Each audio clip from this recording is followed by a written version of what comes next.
heel. For those who may not know, Babyface, in wrestling terminology, Babyface good guy, heel bad guy, tweener in between. Eddie Lacy.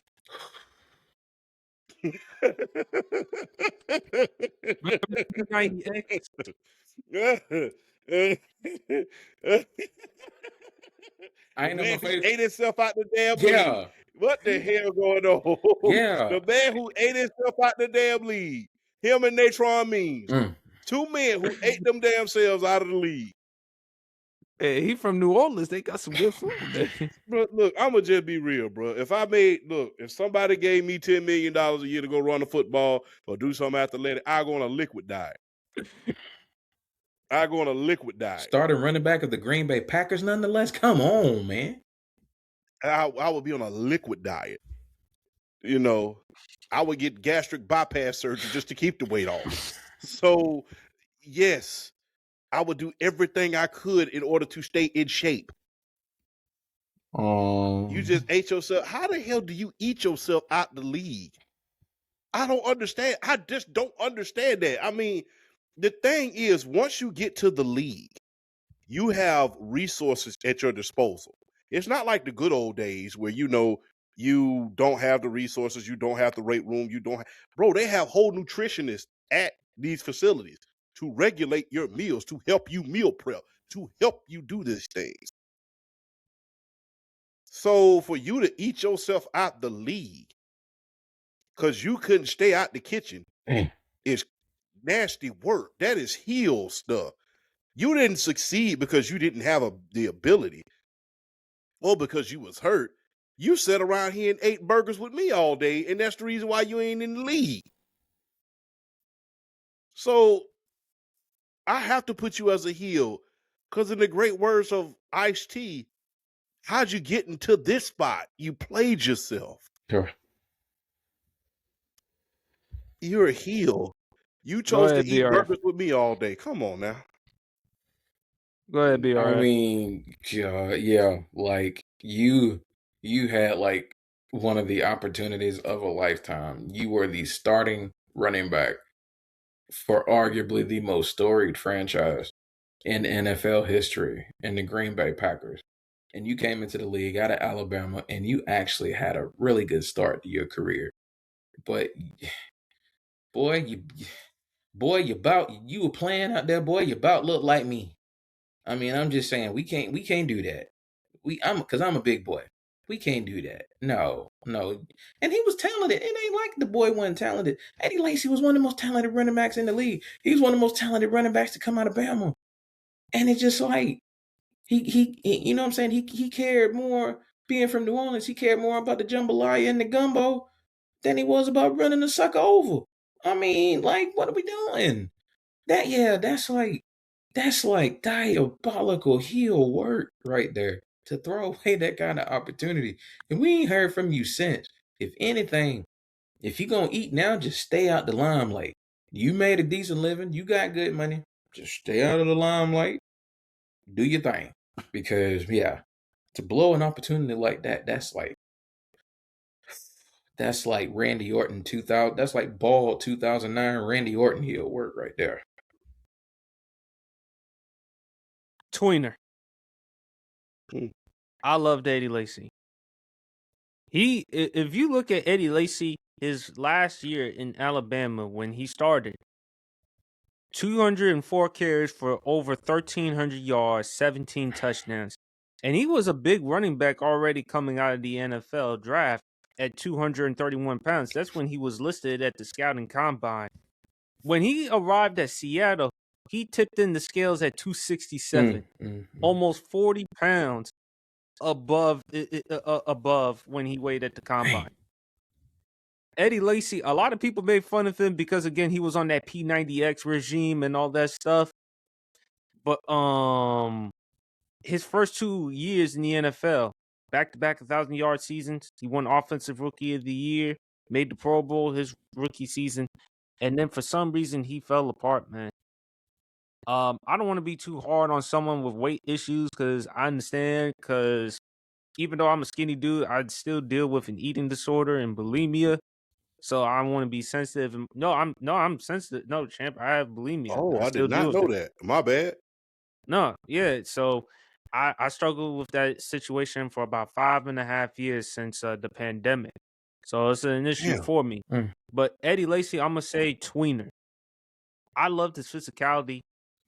I mean, he was like a wrecking ball. He was like a pinball. He can just bulldoze over tacklers, linebackers, DBs. He was a big physical type of dude. I loved his style of play.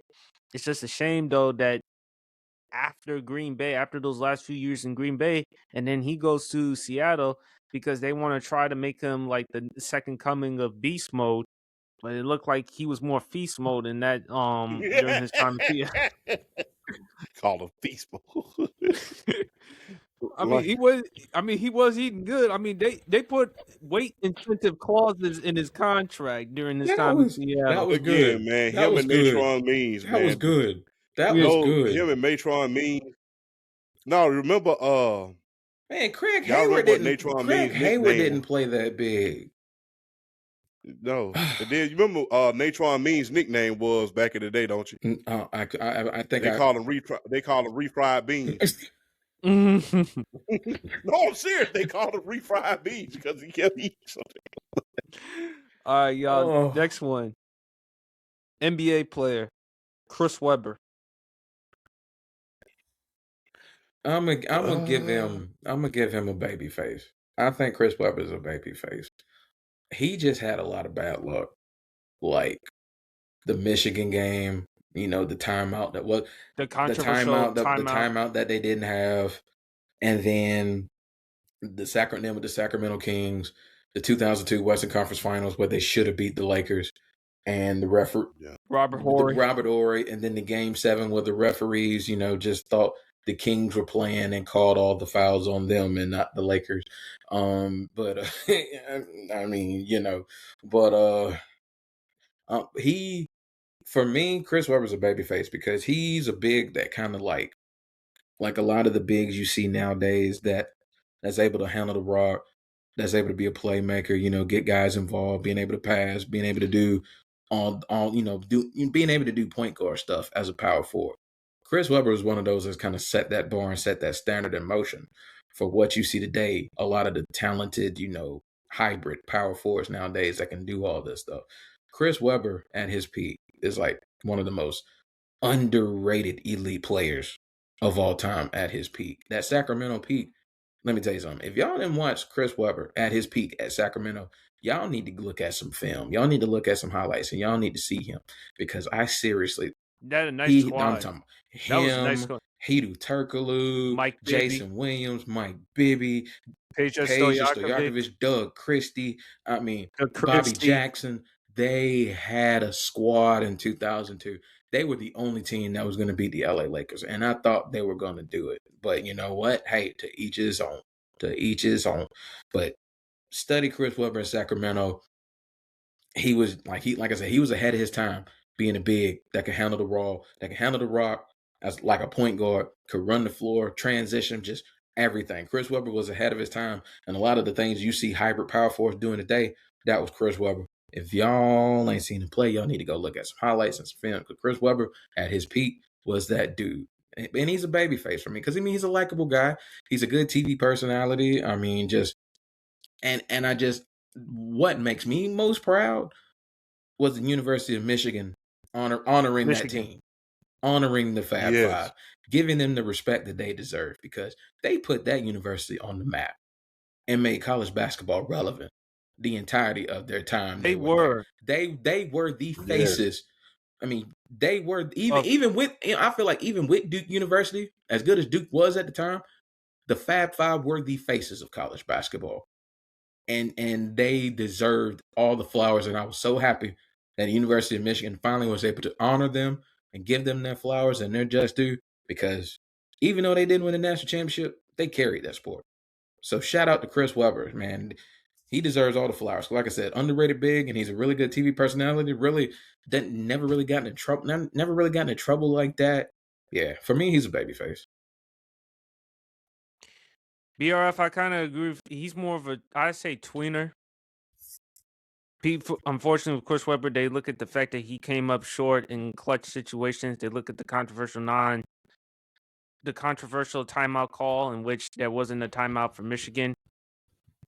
But him and the Fab Five, they were the hip hop back in the day in the 90s. They were like the NWA in college basketball. Because think of the baggy shorts. Remember that Fab Five documentary on ESPN? Even though Chris Webber was not in the documentary, I love how the way they were talking about Christian Laettner.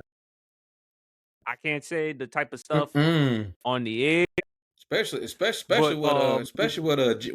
what Jimmy said. Jalen Rose, him and Jalen Rose as well too. But that Fab Five documentary, and also what I loved about Chris Webber as a basketball player, he can shoot the mid-range game. For a guy his size, he can handle and pass the ball. He can do a multitude of things on the offensive side of the basketball court. But his knees, later in his career, his knees kind of betrayed him. I just think he would definitely fit in today's game with such the passing. I think he would be like Sabonis. That's a good comparison. Domantas Sabonis. Yeah. Because when you think of Sabonis with his passing, Chris Webber. Yeah. And also, I love Chris Webber's mid-range shooting and just his style. I mean, his flair. And let's not forget him and Corrupt when they did the song "Gangsta Gangsta." Yeah, I like that. I love that. that. I like that. I love that song. Big fella. Babyface. I will never forget Chris Webber as in the Fab Five. I grew up on that team. That was a team. Look, my father bought me the Fab Five Nikes. Yes, my father bought me those Nikes and bought me a pair of black socks in order to go with them. Nice. Yes, my father bought me them shoes. We saw them on TV on a Saturday. And he said, your daddy go get you them damn shoes, young man. The very next day I had them at my door. He brought them home. So I will never forget that, man. But can you imagine the Fab Five in the NIL era?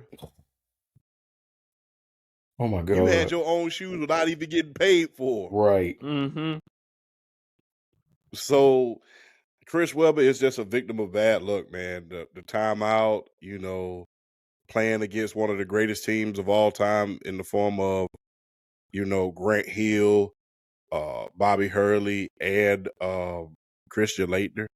It's just misfortunate, I mean,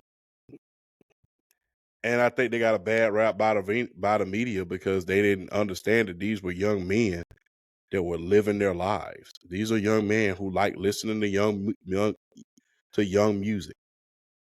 It's no different than when I was 19 and me listening to Nirvana, me listening to Limp Bizkit, me listening to Slipknot. Yes, I was a Slipknot fan. I'm a Slipknot fan. It's hey, no ain't different. nothing wrong with that. I'm a Slipknot fan. Yeah, I'm so happy I'm not alone in that You situation. are not. You are not alone in that. I'm a Slipknot fan. You're not alone. Hey, my dad used to say, man, turn off that creepy ass music. You are not. You trust me. Hey, you are not alone. You're not alone. Yeah, it's no different than me listening to Slipknot, but there's a lot of guys who did not like hip hop in its early stage. They didn't like what it represented. Hip hop, unlike today, told a story. It told a story of the community. And I said this before, and I'll say it again. Suppose that we just start rapping about the 6 o'clock news or singing about the 6 o'clock news. Will it still be considered gangster rap? Mm-hmm. So, hey, Chris Webber, look, plus you got the date Tyra Banks, man. Yeah, you did. I tip my hat to you. You got to date Tyra Banks. You got to be a part of the Fab Five. You got to play for the Golden State Warriors, and you got to play against Shaq. You won in life, and you were good. and you were great. Probably Yes. gonna be in the Hall of Fame one day. He So should make the Hall of Fame. No, hey, he's already in the Hall of Fame. oh, he's already he's in the Hall of you won. He's so in. I mean, people can say whatever the hell they want to. I played for the Fab Five. I played for the Sacramento Kings. I nearly beat Shaq and Kobe. I dated Tyra Banks. I'm in the Hall of Fame. I'm on two of the most recognized teams, arguably in the history of basketball. You can't write the history of basketball without me. A win is Whether a it be win the is a Fab win. Five or the NBA. A win is a win. A win is a win. I might not have won a championship, but you will never forget me. Mm-mm. And the thing is, if I were playing today, I would be the face of NIL. There you go. There you go. And of course, we got one last person in the mix. We got one last person. Travis Hunter. Babyface. Yeah, He's I a agree. babyface. I He agree. hasn't done anything. Look, The weirdest controversy, Travis Hunter, it wasn't really his fault. It was Skip Bayless for criticizing him for being baptized. I was about You remember to say that, something. champ? That You was so remember that? stupid. Because that was. I want to say something to Skip Bayless because of that. Because guess what? I'm gonna just be real. People can say whatever they want to about Travis Hunter. Travis Hunter trying to do it the right way. Yeah. I mean, getting married to his high school sweetheart, regardless of what you may think of her. He had a child. He married the young lady. He got baptized. She got baptized. They're trying to make sure that young kid has Christian upbringing and bring their kid up right. And remember what Daddy Dion said. No matter what you do, be a good father. So he has great mentors in his life. And when you saw Travis Hunter, look, that is a player that personified, I am a great football player, but I am a nerd at heart. You saw him streaming. You saw him playing video games. You saw him being very, very, very, very kind of corny but cool at the same time at the press conference when he snatched his jersey out of the general manager's hand real quick like that so he could do. I mean, how can you not like a guy like that? Plus, he graduated with a 4.2. Got a degree. Graduated. You can talk about who he's dating all we want to. That's none of our business who he's dating. That's none of our business. You date who you date. It work. We hoping it. I'm hoping that him and her prove the world wrong. I'm hoping that. Because of a lot of scrutiny goes on, especially about these days with all the clickbait that concerns relationship goals. But if you look, whereas Sador, he was very, very talkative and he let everybody know about certain stuff. He was exact the opposite. He was very, very humble, didn't really talk. And guess what? When the guy Blackburn, the linebacker, when he injured Travis Hunter on the sideline, that second game, remember that game he got hurt and people kept saying that was a dirty hit? That was a dirty hit. The man was getting death threats and stuff like that. You remember what Travis Hunter did? He brought him on his platform saying, look, it's football. This is what happens. It happens. He brought him on his platform and they've been cool ever since. So how can you not like a young man trying to do everything the right day, trying to squash beefs, it wasn't even a beef. It was just, people just blowing football out of proportion. Yeah, how Well, can as you you not said, like champ, as you said before, narrative. People are gonna find a narrative, and when they find narrative, they're gonna run with it. It's just that the media and the public in that particular situation, they just made it more than what it was, Yeah. which is ridiculous. But again, Skip Bayless criticizing someone for being baptized. Maybe he need to get baptized. Maybe it'll Well, him and Jason Whitlock probably need baptism, but because I'm convinced those dudes. I'm convinced something is really wrong with those two guys. They need to put the holy water on them real good or something. They need to bathe in it. BRF. Yeah, I mean, how is Travis Hunter not a babyface? I mean, yeah, like yeah, Champ pretty much nailed all the points. Yeah, he's a nerdy athlete. He's a nerdy freak of an athlete, is what he is, and not just the press conference, like the TikToks that he be doing, wearing them funny looking freaking pajamas and stuff. The TikToks he used to do when he was still at Colorado, just kind of showing his personality, just showing who he is. I mean, he's a nerd. I mean, it's just ain't nothing. Look, come on, man. How many nerds come into the NFL as a two-way player playing both sides of the ball and doing it and producing? Because honestly, I He personally produced felt at Jackson I State. personally felt coming out of college he was a better corner than a wide receiver. But he was starting to understand this, he was starting to understand how to play the wide receiver at the National Football League level, because before he got hurt, he was starting to ball and he was starting to really make plays before he got hurt. But yeah, man, he does everything by the book. Like he take care of his mom. I mean, he does everything the right way. And it's crazy because we get a lot of these media heads, they get on these guys for forgetting where they come from and all this other stuff. Why are we knocking this dude for not forgetting where he come from, for not forgetting who he is and how he was brought up and wanting to do this the right way? Why were people knocking him for that? I think that this is stupid. I mean, there's really not much for me to add to that as far as Travis Hunter being babyface. The dude is just, he was raised right. You can tell he had a good, he was raised right, had a good surrounding around him as far as like family, friends, and all that stuff. You can tell he had the right people around him, because look how he acts. Look at how he treats people on a daily basis. One of my biggest things in life, one of my biggest mottos in life, what I live for, is one of my codes. Treat people the way you want to be treated. That's Travis Hunter in a nutshell. I got mad respect for him.